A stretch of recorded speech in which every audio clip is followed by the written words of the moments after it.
It's a great honor to be here at the Munk School. It's a great honor to be in Canada because I feel and will try to persuade you that you're sitting in the fulcrum of North America right now.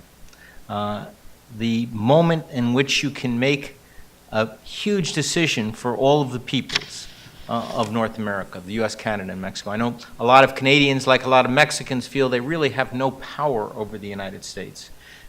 So this is a rather silly idea, but actually I think this is the moment where you have the power, and the only question is whether you have the desire and the will to exercise it. I also want to thank very much for you bringing wonderful commentators here. Isabel Studer, I have worked with. She has been both student and mentor to me from the beginning. And of course, Steve Clarkson has written even more about North America than I have. And I have profited a great deal from him. And Jerry Butts I've just met, but his work on North America in a practical way is, I think, quite important for all of us. So I'm delighted to be with all of you, and particularly with Jennifer Jeffs, who helped organize all of this. Albert Einstein once wrote that a great thought begins by seeing something differently, with a shift of the mind's eye. And I'm asking you this evening to shift the mind's eye and to imagine North America as something more than just a geographical expression, as an opportunity for three nations of very different histories, very different sizes and wealth and power, and very different self-conceptions, to think outside of their stereotypes of each other and imagine what North America should look like if we were to relate to each other quite differently. Yogi Berra made the same point in a slightly different way. He said, you can see a lot just by looking. But of course, the truth is that very few people see North America. If the United States saw North America, it would realize that our first and second largest source destination for our exports is Canada and Mexico. But because we don't see North America, we tend to think it's Japan and China. If we realized North America's importance from an energy perspective or from a societal perspective, I believe that the United States would see its neighbors quite differently. If you thought that the United States was a genuine partner, I think you would look at the United States and relate to the United States quite differently. I think Mexico would as well, but our histories have taught us to think of the differences that separate our three countries first, to think of how our relationships have to be cared for very delicately and very carefully, lest one of the other countries might take advantage. And so that explains why we spent our first 150 years essentially building barriers to each other, mostly by Canada and Mexico because of the extraordinary asymmetry in power and wealth, and fear that the United States would do as it started its history by doing, attack the countries, stealing the northern third to one half of Mexico, and trying to do the same with regard to Canada. It was only in the 1980s that our leaders began to contemplate a different path. And it had to come not from the United States because of the asymmetry in power. It had to come from Canada first, and it did, with the proposal for a free trade agreement with the United States.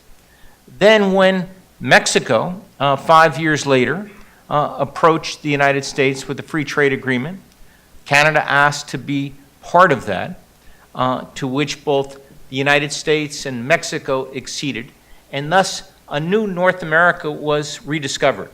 The first rediscovering of North America, of course, was in 1492, when Columbus arrived and met what may have been as many as 20 million people already here, and had the goal to say that he had discovered this place, and indeed thinking that he actually discovered another continent. But the major rediscovery came with the passage of the North American Free Trade Agreement, and it's coming into effect in 1994. This was a rather dramatic alteration in policies by both Mexico and Canada, and it has been subject, as I write in my book, to being almost considered a piñata for pandering pundits and politicians since then, who have blamed NAFTA for almost every single ill that one can imagine in each of our three countries. But if you look at the objectives of NAFTA, they are quite lean. They are to dismantle most trade and investment barriers, and if that's the criteria for judging NAFTA, then NAFTA was a success, not only in dismantling trade and investment barriers, but in expanding trade and investment, trade by 4 times, foreign direct investment by more than 5 times. Of course, we hold NAFTA accountable for more than just that, because in dismantling the trade and investment barriers, we saw the beginning of the emergence of a continental market. And like any market, there were distributional problems, there were imperfections, there was a set of societal and economic integration to which none of the three countries had contemplated how to govern that market, how to govern that space. And indeed, they still haven't. And for that very reason, all of the problems that have been attributed to NAFTA should not be attributed to NAFTA. They should be attributed to the fact that our three governments never came back and asked themselves, what do we do now about the questions of labor mobility? What do we do about security on the borders? What should we do about the environment and the Keystone Pipeline? Should we be dealing with these issues as we have historically dealt with these issues, completely separately by local and national governance structures, or should we begin to contemplate how to govern this North American space? Now, the truth is that NAFTA showed enormous potential for North America in an extraordinary short period of time. Between 1994 and 2001, not only did trade triple, but the share of world product produced by North America, the three countries of North America, climbed from 30 to 36%, way ahead of Europe and East Asia. We saw a rise in the number of travelers crossing our borders, all the way up to as many as 419 million people crossing our borders each year. We saw intra-regional trade as a percentage of global trade accelerate almost to the point of the integration of Europe, which had been integrating for 5 decades. So this was a dramatic acceleration of integration among the three countries, proving the powers of proximity and of a single market. But it also turns out that 2001 was the peak of North American integration. And if we look from that moment to now, we can see that trade growth declined by almost 2/3. Foreign direct investment growth declined by almost half. The number of legal travelers among our three countries declined by 43%. Intra-regional integration, again the key indicator of integration, as a percentage of our global trade, also came back down to where it had started. So we, in a very short period, basically just less than 20 years, experienced the heights of integration and plummeted back down to where we came from. So the real question we ought to be asking ourselves is why? Why did this happen? And what could we do about it?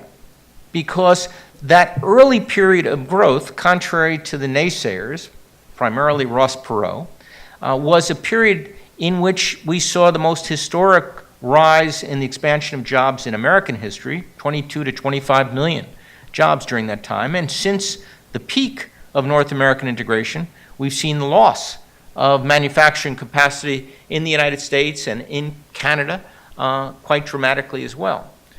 As we look back, I think that there are several reasons for the peaking in 2001 and the subsequent decline. The first is the most obvious, 9/11. 9/11 sent a shiver across the borders and a trauma in the United States that led to the most dramatic restructuring of the American government since the establishment of the Pentagon. The development of the Department of Homeland Security not only accumulated 22,000 agencies into one building, or not quite one building, but one department. It's in many different buildings, although they're building a huge one across the Anacostia River. But it redefined the mission of all of those agencies, and more importantly, redefined the mission and the self-perception of America. Immigration has historically been, Americans have been quite ambivalent about immigration historically, but with the establishment of the Department of Homeland Security, we became much clearer. We became much clearer about how to handle our borders. And the warning at the borders is stop, don't come in. We have constructed a proliferation of restrictions on the border that have had an impact on commerce that exceeded by a significant amount the tariffs that were eliminated as a result of NAFTA. So it's not a surprise that we've seen not only delays on the borders and irritations by our good friends and our close neighbors, and a distancing in the psychology, both by us and by our neighbors, of this North American enterprise, but it's had a dramatic effect on our economies. Unfortunately, a subtle effect. Like all opportunity costs or opportunity lost, we can't really measure with precision how much it costs. We have a number of estimates of it, and I've covered most of those in the books, but we don't really know precisely. We do know, however, it has affected overall a great deal. I think the second cause of the decline was the rise of China. Will Rogers once said that even if you are on the right road, if you sit down, you're going to be run over. And of course, that's what we did. We were on the right road and we sat down and the Chinese ran over us. They ran over Mexico first in 2003, surpassing Mexico as the source of exports to the United States. And then in 2007, they ran over Canada as well, as being now the first source of imports in the United States is China. Second is Canada. Third is Mexico. And we never developed or even attempted to contemplate a collective strategy on the part of North America to address this new competition. I think third, we were seduced by widening rather than deepening. This is not a big surprise. Europe did the same thing. Instead of taking the next tough decisions, for example, of moving towards a common external tariff and eliminate rules of origin, each of our countries went out and tried to establish free trade agreements with other countries. Indeed, almost as many as 75 different free trade agreements, which in effect diluted also the impact of North America and made it harder, diverted our scarce political capital from harder challenges that we should have faced with regard to North America. Fourth, though trade had tripled and 75 to 80% of that trade goes overland, we had not built any new roads or any infrastructure. And as we know, when a market expands, if you don't build roads, you have a contrary effect on the expansion of that market because you have delays, you have congestion, you have a host of other social and environmental problems that exist as well. We also reverted to dual bilateralism. Canada was the one who warned about a hub and spoke system. That's why it wanted to join the U.S.-Mexican agreement into NAFTA. But in effect, that's exactly what Canada has pursued since then in all the countries. We have now two relationships, the U.S. and Mexico, the U.S. and Canada. We have parallel committees working on border issues and on regulatory convergence on almost every single issue. which we deal with U.S. and Canada, we deal with U.S. and Mexico. Now, some could say that makes it easier, but I ask you to measure progress by results, not by the number of meetings. And then you will find that we are not making any progress on any of these issues. You only need to look at the last iteration of these so-called action plans on the border that have come out between the U.S. and Canada and the U.S. and Mexico.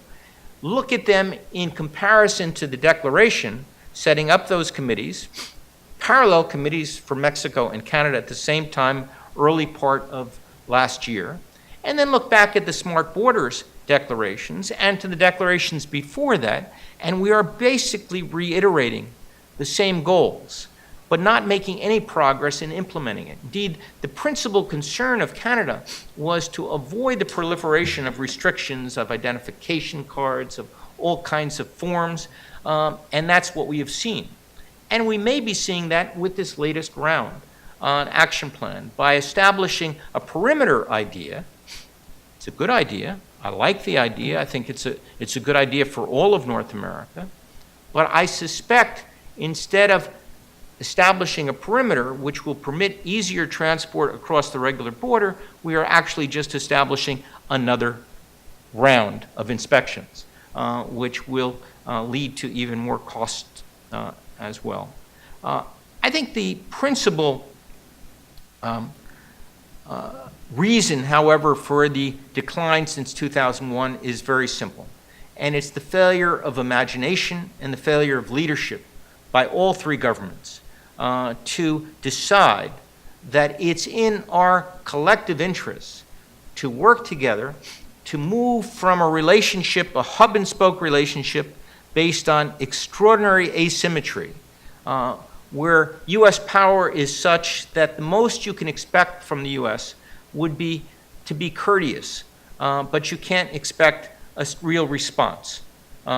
Because, as we will soon see, it is very difficult for the United States to respond to one country at a time, one issue at a time, in the absence of a real crisis. So that's where we are. Now, where should we go? I think that there are two paths for our countries.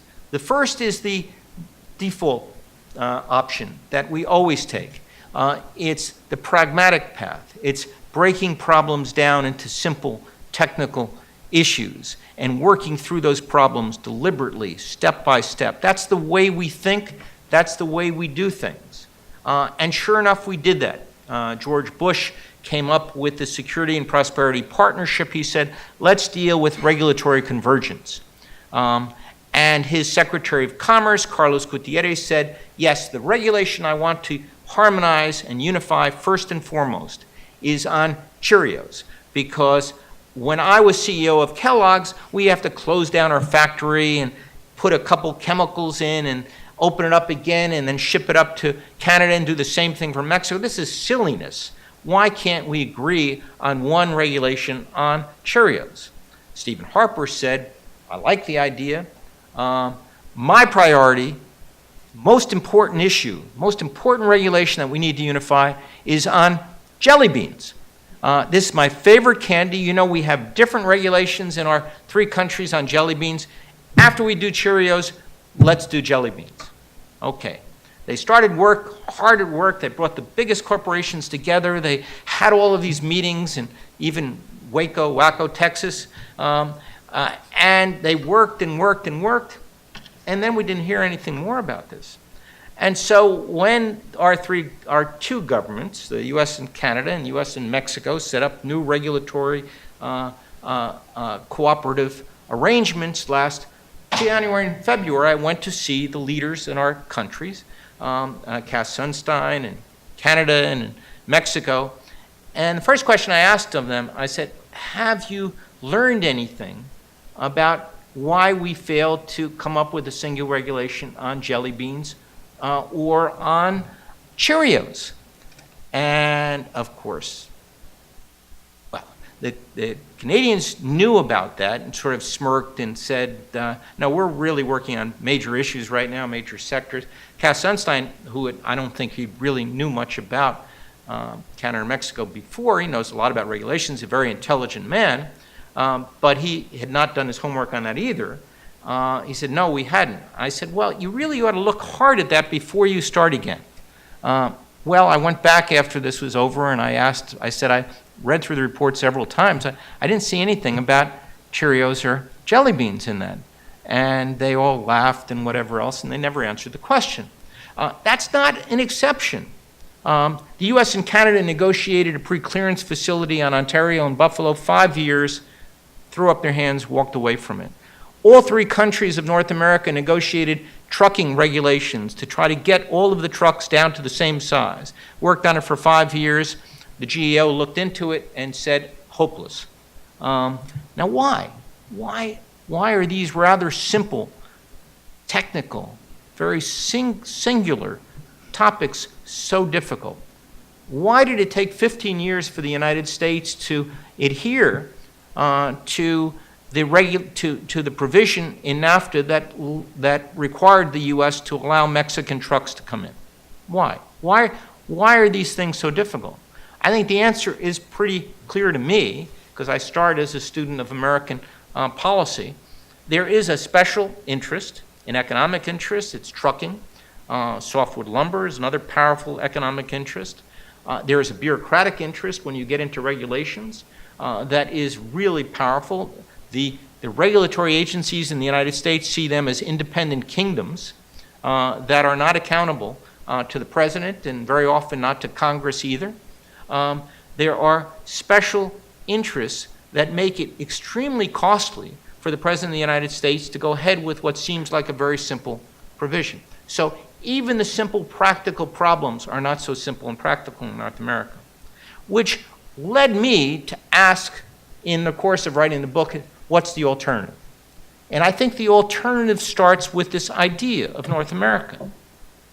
It starts with a recognition of the mutual importance of our three countries, a recognition of some simple facts of interdependence. If Mexico grows faster than us, this is going to help us. If Mexico's house burned down, if Canada's house burns down, we will not escape the consequences. You may have noticed that the latest financial crisis did not start in Mexico. It started in the United States, and while Canada and Mexico had good financial regulations, they did not escape the consequences. We are part of a community in some fashion, and we need to think about these challenges in terms of how do we help each other and how do we contain the problems? How do we work together with each other? A simple principle of reciprocity, that we want to be treated the same way that we should treat somebody else. This is a harder challenge for the United States, and so we're so big and powerful. But the challenge is for Canada how to get the United States to think like that. And my view is the way you get the United States to think like that, the way you change the negotiating strategy is you bring three into the room rather than two. Tom d'Aquino always liked to say that, three can talk but two can walk, but the truth is that two countries are not walking very fast. It took a long time to walk to softwood lumber, and that will inevitably come apart. Actually, three, I think, are more likely to walk faster and are more likely to add to it. I think if Canada, for example, were to join the United States and Mexico in the Merida Initiative, that asymmetry would be mitigated a little bit. Instead of the United States telling Mexico what it should be doing, Canada could encourage and could make clear that there is a third way besides the Frank Sinatra doctrine, my way or the highway. It would focus more on rules and fairness than on power. And it would focus more on reciprocity. It would be Canada that can make an additional case to the American people, which the American people need to hear, which is if you really say you share responsibility with Mexico on the drug problem, why don't you close down those 7,500 gun shops within 50 miles of the border? Why don't you do something about consumption? Why don't you do something about health? I think Canada hasn't solved these problems, but I think it's doing a little bit better than the United States. I think three countries could help a lot more. If we want to think about transportation in North America, what it shouldn't be that hard to understand the importance of building new corridors for trade among North America. Franklin Roosevelt, when he went ahead and built the Inter-American Highway from Alaska all the way down to Chile, had a larger idea. We've lost that idea. That's exactly where we need to start. We need to start with the idea. If you start with the idea, new opportunities will present themselves. Now, in my book, I go into some detail on how to transform this idea into a specific blueprint of policy making on economic policies, of what it would take to deepen integration and make our economies work a lot better, not just in terms of regulatory convergence to move towards a common external tariff, use the revenue from the common external tariff for a North American investment fund, which could narrow the development and income gap between Mexico and its northern neighbors, a market source for both Canada, which has dramatically increased its exports to Mexico, and for the United States, much more dramatic than this Trans-Pacific Partnership that President Obama is touting and Prime Minister Harper is now jumping in. You know, the Trans-Pacific Partnership right now is with 8 countries whose combined gross domestic product is 1/7 that of the US and Canada, mostly very small open countries like Singapore and Brunei. This is not going to have an economic impact, even if it were to be completed. What would have an economic impact is if all 3 of our countries look to think about how to create a seamless market in North America. Then we need to address transnational issues. These are issues which historically and bureaucratically we have mechanisms to deal with locally and nationally, no mechanisms to collaborate, to consult. We saw one recent example with the decision on Keystone last couple weeks ago on the part of the United States. No real mechanism of consultation. There's no good mechanism for consultation on any environmental issues right now. So we need to deal with those as well. We need to think about institutions. And we made the opposite mistake of Europe. Europe over-institutionalized. We created none. No real institutions, except perhaps the Commission on Environmental Cooperation with a budget that's probably a lot less than the Munk Center right now. And that's our North American institution. We need an institution for no other reason but to propose some North American initiatives for the 3 governments to respond to, because they're not going to come up with any North American initiatives by themselves. So I lay out in some detail the specific policies. Is any of this possible? Certainly, if you listen to the debate in our 3 countries, the answer is no. And it's not on the agenda. President Obama gave a very important State of the Union address and didn't mention North America at all, and nobody noticed. So it's not there right now. That's obvious. The question we need to ask ourselves is it should be there. Is it the right idea? If it is the right idea, then we need to begin thinking of building coalitions, mobilizing the population, educating people to why this is an important idea, why this should mobilize and transform the way in which we work together as a model for the rest of the world. But the interesting thing, and I have an entire chapter devoted to it, is public opinion in the 3 countries is very different than what our politicians say it is.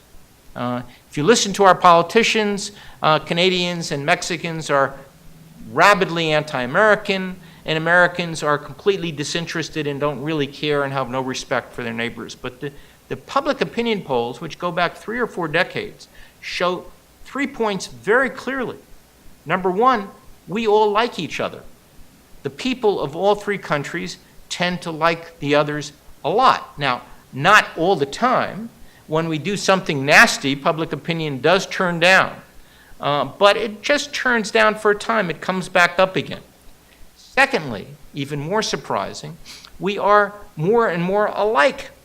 That in fact, values are converging. The World Values Survey, which Neil Nevitt has participated in with Ron Engelhardt and Miguel Bissañez over the last 3 decades, shows that the values in all 3 countries are converging, not towards an American mean, but towards a North American mean. And thirdly, the people in all 3 countries want much more integrated policies. They want policies that reflect the cooperation and consultation of the other two countries. And they want our politicians to be bolder. So why are our politicians not paying any attention to that? I think the reason has to do with salience, intensity, which is rarely measured. It's the 15 to 20% in the three countries that are zealously opposed to any cooperation, fearful of loss of sovereignty or of jobs or of culture, which are defining the debate. The vast majority of the people are in favor of greater cooperation, but they don't feel that strongly about it. That's an opportunity for leadership, but unfortunately it's an opportunity that we haven't seen. So getting back to the question, is there any reason to believe that this big idea could catch on? I think it is too compelling not to. The only question is time. And the truth is, it often takes a long time for big ideas to take hold. But Victor Hugo reminds us that nothing in the world, not all the armies, are so powerful as an idea whose time has come. Well, the time has not yet come, but let's get ready for that time. The time hadn't come in 1848 when several women in the United States got together in Seneca Falls and said, we ought to have a right to vote. It doesn't seem to be that controversial an idea now, but it certainly was then, and indeed it took 71 years to produce that outcome. Now, do we need to wait 71 years for the North American idea? There are some people, some economists who believe that actually trade was all we needed to narrow the income disparities between Mexico and its northern neighbors. After all, basic economic theories suggest that there will be a convergence with free trade of income. And of course, the United States is proof of that. The North and South parts of the United States coming out of the Civil War were as far apart in income levels as the US and Canada is from Mexico today. And sure enough, with a free market, with a unified currency, with free movement and trade, that income gap between the South and the North narrowed. It only took 110 years, however.